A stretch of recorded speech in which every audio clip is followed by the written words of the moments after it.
জয় গৌর, জয় নিতাই। আজ 22শে মাঘ 1430, 6 ফেব্রুয়ারি 2024 মঙ্গলবার, ষটতিলা একাদশী।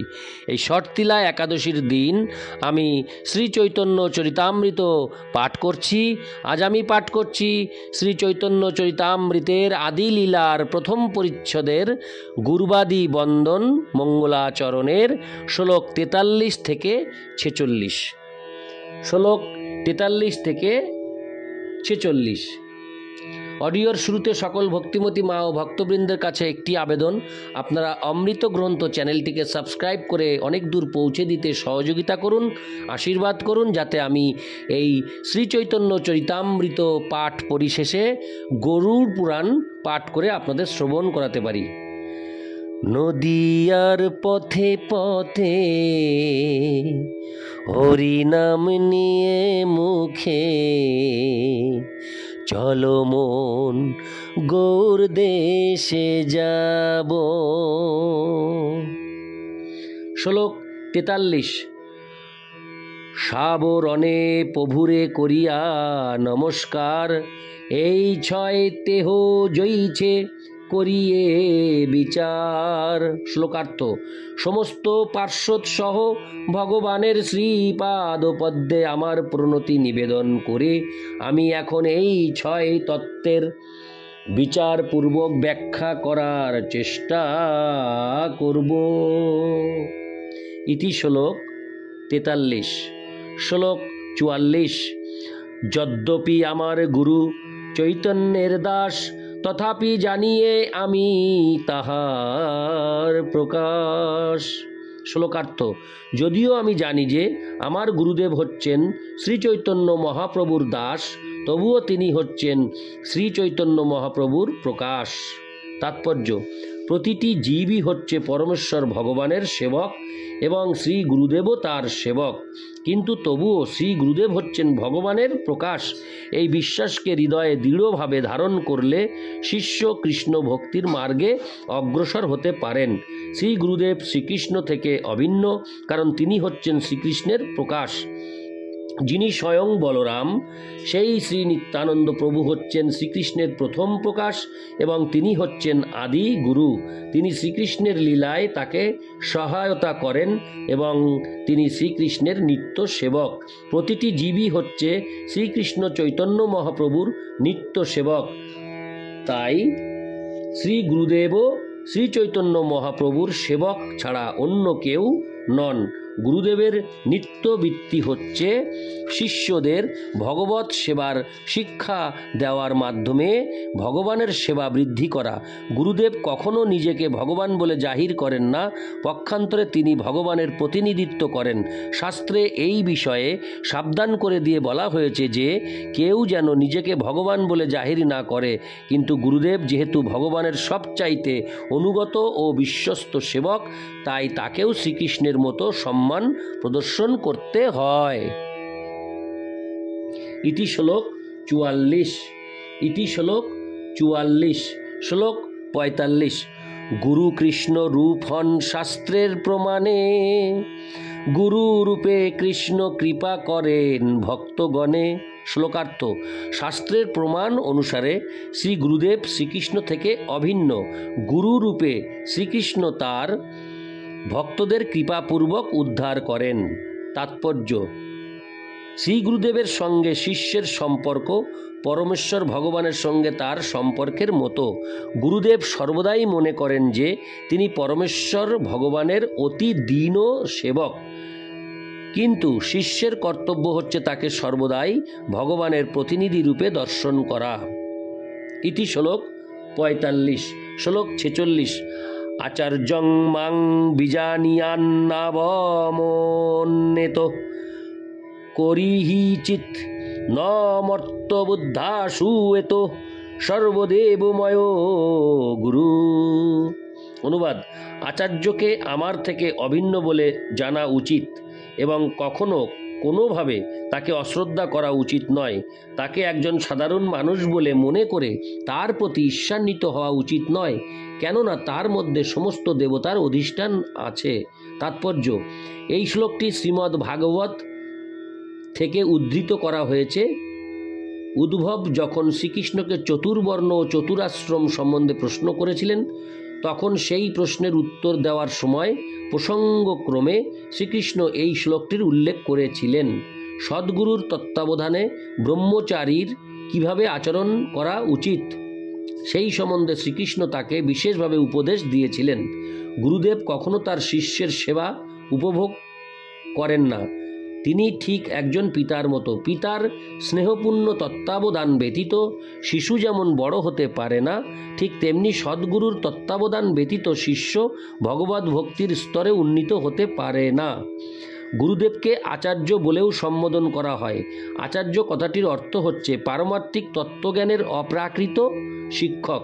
মনুসংহিতায় আচার্যের কর্তব্য বিশ্লেষণ করে বলা হয়েছে যে তিনি শিষ্যের দায়িত্বভার গ্রহণ করে সূক্ষ্মাতিসূক্ষ্ম বিচারপূর্বক শিষ্যকে বৈদিক জ্ঞান প্রদান করেন এবং এইভাবেই তাকে দ্বিতীয় জন্ম দান করেন। পারমার্থিক তত্ত্বজ্ঞান অধ্যয়নে শিষ্যকে দীক্ষা দেওয়ার অনুষ্ঠানকে বলা হয় উপনয়ন, অর্থাৎ যে অনুষ্ঠান শিষ্যকে গুরুর নিকটে আনয়ন করে। যে গুরুর সন্নিকটে আসতে পারে না সে যজ্ঞোপবীত প্রাপ্ত হওয়ার যোগ্য নয়, তাই সে শূদ্র। ব্রাহ্মণ, ক্ষত্রিয় অথবা বৈশ্যের শরীরে যজ্ঞোপবীত গুরুর কাছে দীক্ষা গ্রহণের প্রতীক। তা যদি কেবল উচ্চ বংশে জন্মগ্রহণ করার জন্য ধারণ করা হয়ে থাকে তাহলে তার কোনো মূল্য নেই। সদ্গুরুর কর্তব্য হচ্ছে শিষ্যকে উপনয়ন অনুষ্ঠানের মাধ্যমে দীক্ষা দান করা এবং এই সংস্কার ও পবিত্রীকরণের অনুষ্ঠান সম্পন্ন হলে গুরুদেব শিষ্যকে বৈদিক তত্ত্বজ্ঞান সম্বন্ধে শিক্ষা দিতে শুরু করেন। শূদ্র কুলোদ্ভূত মানুষও সদ্গুরুর কাছে দীক্ষিত হওয়ার ফলে ব্রাহ্মণত্ব লাভ করতে পারে, কারণ উপযুক্ত শিষ্যকে ব্রাহ্মণত্ব দান করার অধিকার সদ্গুরুর রয়েছে। বায়ু পুরাণে বর্ণনা করা হয়েছে যে আচার্য হচ্ছেন তিনি যিনি সমস্ত বৈদিক শাস্ত্রের তাৎপর্য সম্বন্ধে অবগত, যিনি বেদের উদ্দেশ্য বিশ্লেষণ করতে পারেন, যিনি সমস্ত বিধিনিষেধ পালন করেন এবং শিষ্যকে সেই অনুসারে আচরণ করতে শিক্ষা দেন।